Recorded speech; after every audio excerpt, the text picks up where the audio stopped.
And I think this is what our schools should teach you.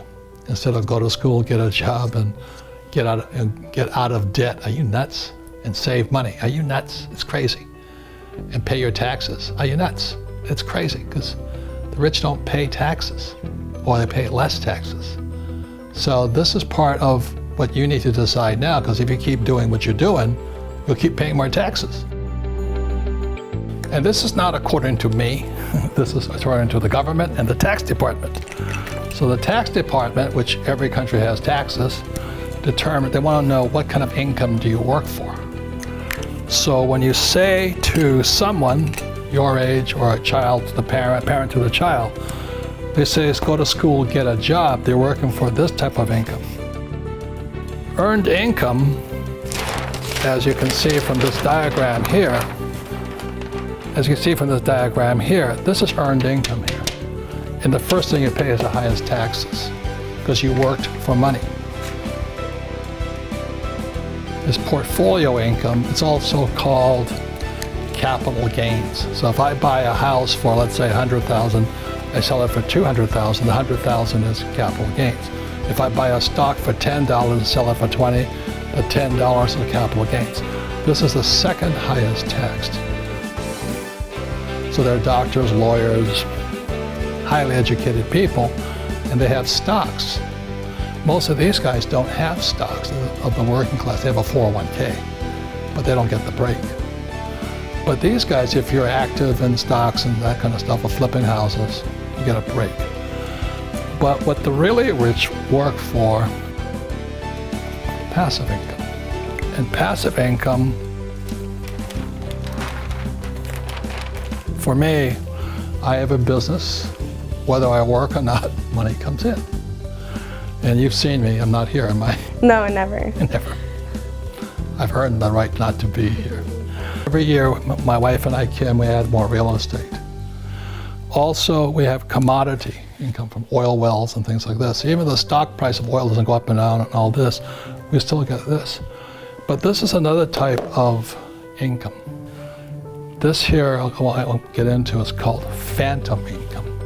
It's taxes I don't pay, so this is a little bit beyond most people's minds.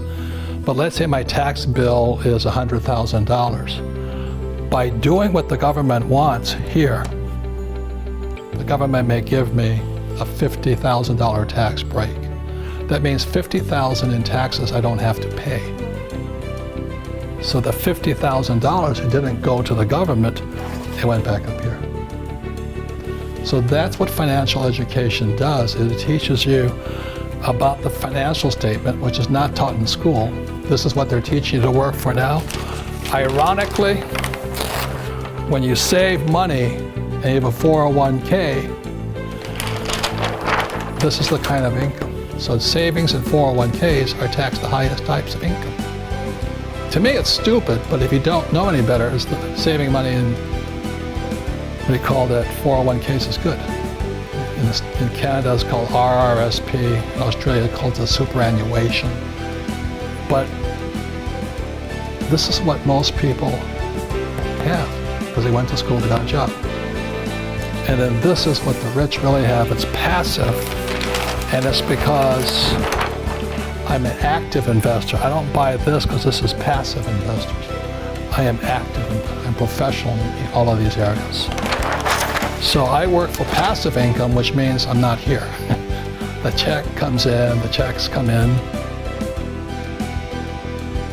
And the worst thing about it too is that most people who are A students, they think they can just go out and do this one. It's possible, but it's like trying to be a pro golfer. You know, you don't take one class and one lesson and say, okay, I'm going to take on, you know, the professionals. Mm-hmm. It's years of work to get here. And financial education is practice, study, lessons, being a student, you know. So I spent a lot of time here, a lot of time. That was Rich Dad. You know, if you read Rich Dad, Poor Dad, in there it talks about Ray Kroc, the founder of McDonald's. Yeah. And, you know, people asked Ray Kroc, I said, what business is McDonald's? I mean, he asked the class, this is the University of Texas class, MBA program. I said, what business is McDonald's in? And everybody said, hamburgers. And he says, no, McDonald's is a real estate company. And the reason for that is because they get passive income, they use debt, they pay no taxes. That's why McDonald's is a big company, whereas what most people do is they start, mom and pop hamburger stand, and they work really hard and pay earned income. It's only the academic types like my poor dad. They think if they memorize the right answer, that's all they need.